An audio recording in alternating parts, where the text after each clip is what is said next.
Hello दोस्तों, उम्मीद है कि आप लोगों को मेरी ये कहानी वीडियो पसंद आ रही होगी।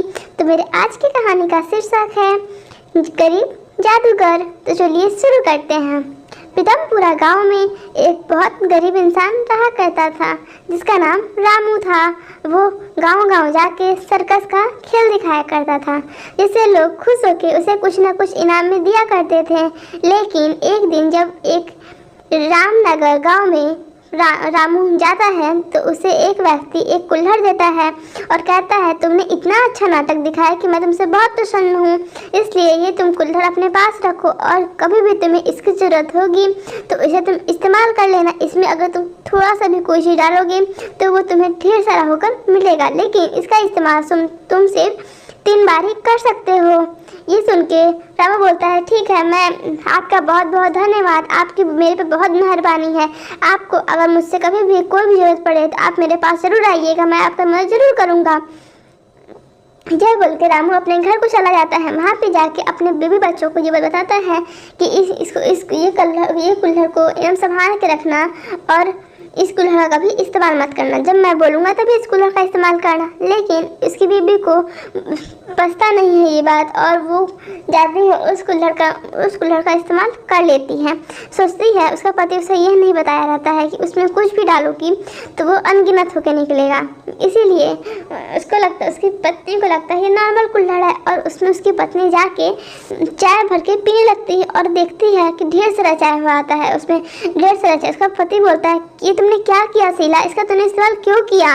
अब पता है ये क्या होगा, अब इससे ढेर पूरा गाँव में बाढ़ आ सकती है, इसके रोकने का कोई इंतजाम नहीं। मैंने तो इसे पूछा ही नहीं खुशी के मारे कि इसको रोकने का कोई तल्लुक है कि नहीं है। ये सोच के वो दौड़ जाता है उस इंसान के पास और पूछता है उसे, मैं कैसे रोकूंगा, ये तो आपने मुझे बताया ही नहीं।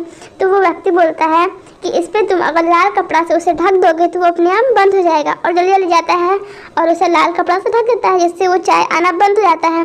लेकिन अब उसकी पत्नी बोलती है कि इतना चाय का मैं करूँ तो करूँ क्या?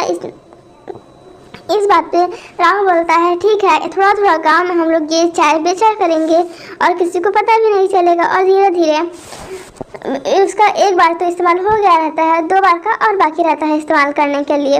लेकिन एक दिन बहुत गरीबी स्थिति आ जाता है और वो जाके बोलता है, ठीक है, मैं इसमें एक ऐसा चीज़ डालूंगा जैसे हमारे घर में पैसे ही पैसे होंगे, तो उसमें जाके सोना डाल देता है और तब पूरे घर में सोना हो जाता है। तो फिर पूरे गांव वाले सोचने लगते हैं कि अचानक से ये लोग इतने अमीर कैसे हो गए। तो फिर गांव वालों को ये बताता है कि ऐसी ऐसी बात है। तभी गांव के लोग बोलते हैं कि ठीक है, तो अब उसको फेंक दो, नहीं तो उसको गलत चुरा लेगा तो गलत इस्तेमाल करने लगेगा। इस पे वो आदमी बोलता है, रामू बोलता है, नहीं, इसको सिर्फ मैं ही इस्तेमाल कर सकता हूँ, और इसका एक बार और गिर जाता है और वो बहुत उदास होकर रोने लगता है। कहता है, मेरा अभी एक चांस तो बाकी था लेकिन ये टूट गया।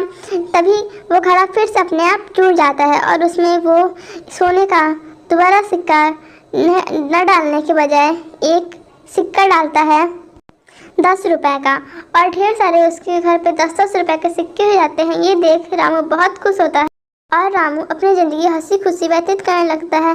और कुछ देर बाद वो इंसान आके देखता है कि इसका घर इतना बड़ा हो गया। वो सब बहुत खुश होते हैं और रामू उसका घड़ा उसे लौटा देता है वापस। कहता है, आपकी मेरे पे बहुत मेहरबानी है। तो इस पर वो बोलता है कि नहीं, मैंने मेहनत देख के तुम्हें ये फल दिया, तो मेहनत करते जाओ और फल का चिंता मत करो।